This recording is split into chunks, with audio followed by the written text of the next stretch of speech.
ప్రజా భాగస్వామ్యంతోనే ప్రజాస్వామ్యం విజయవంతమవుతుందని ప్రధాని నరేంద్ర మోదీ ఉద్ఘాటించారు. జనాభిప్రాయానికి పెద్దపీట వేస్తూ సుపరిపాలన అందించేందుకు తమ సర్కార్ ప్రయత్నిస్తోందని మైగవ్ పోర్టల్ 2 ఏళ్లు పూర్తి చేసుకున్న సందర్భంగా ఢిల్లీలో నిర్వహించిన టౌన్ హాల్ కార్యక్రమంలో మోదీ చెప్పారు. ఇటీవల వివాదాస్పదమైన గో సంరక్షకుల వ్యవహారంపై తొలిసారిగా స్పందించిన ప్రధాని అలాంటి వారు సంఘ వ్యతిరేకులంటూ తీవ్ర ఆగ్రహం వ్యక్తం చేశారు.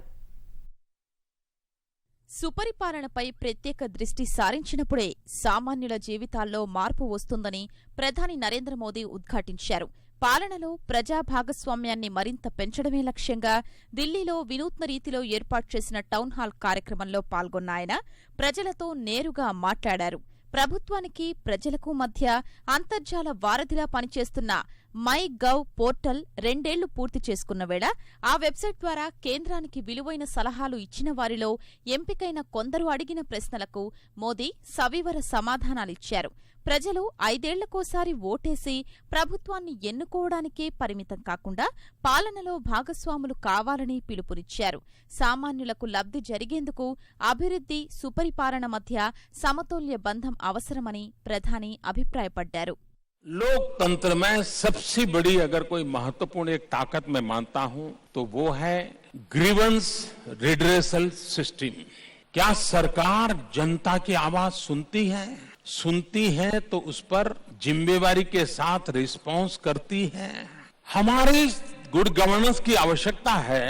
सामान्य से सामान्य नागरिक की शिकायत ये सुनने की उत्तम से उत्तम व्यवस्था होनी चाहिए और निर्धारित समय सीमा में उसका रिस्पांस मिलना चाहिए। गुड गवर्नेंस की दृष्टि से इस दिशा में हम काम कर रहे हैं और मुझे विश्वास है कि हमारी बहुत सारी समस्याओं का समाधान गुड गवर्नेंस से होता है।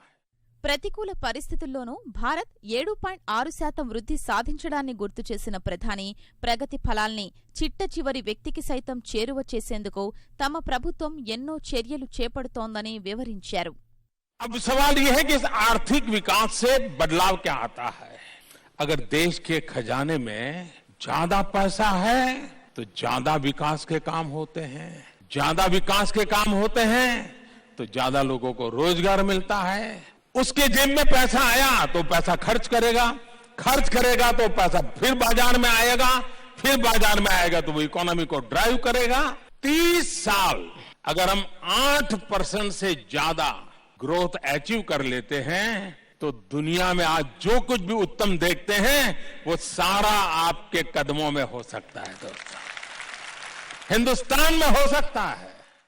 పేదలకు చౌక వైద్యాన్ని అందుబాటులోకి తెచ్చేందుకు కేంద్ర ప్రభుత్వం ప్రత్యేక చర్యలు చేపడుతోందని ప్రధాని తెలిపారు. जब हम हेल्थ की चर्चा करें तब सामान्य मानवी की जिंदगी में हम क्या कर सकते हैं उस पर अगर हम बल देंगे तो हम वाकई हेल्थ सेक्टर में बहुत बड़ा मदद। प्रिवेंटिव हेल्थ केयर पर बल देना पड़ेगा, चाहे वो स्वच्छता का विषय हो, योगा हो, एक्सरसाइज हो, खान पान की आदतें हो। दूसरा affordable health care. Health sector में हम एक इंश्योरेंस की ओर आगे बढ़ रहे हैं, कुछ ही दिनों में शायद उसको हम फाइनलाइज करेंगे। बजट में हमने उसका उल्लेख किया था ताकि हमारे देश का गरीब से गरीब व्यक्ति हेल्थ के संबंध में सिर्फ हेल्थ इंश्योरेंस नहीं, हेल्थ एश्योरेंस पर बल दिया जाए। उस दिशा में हम काम कर रहे हैं और उसका लाभ होगा ऐसा मुझे लगता है।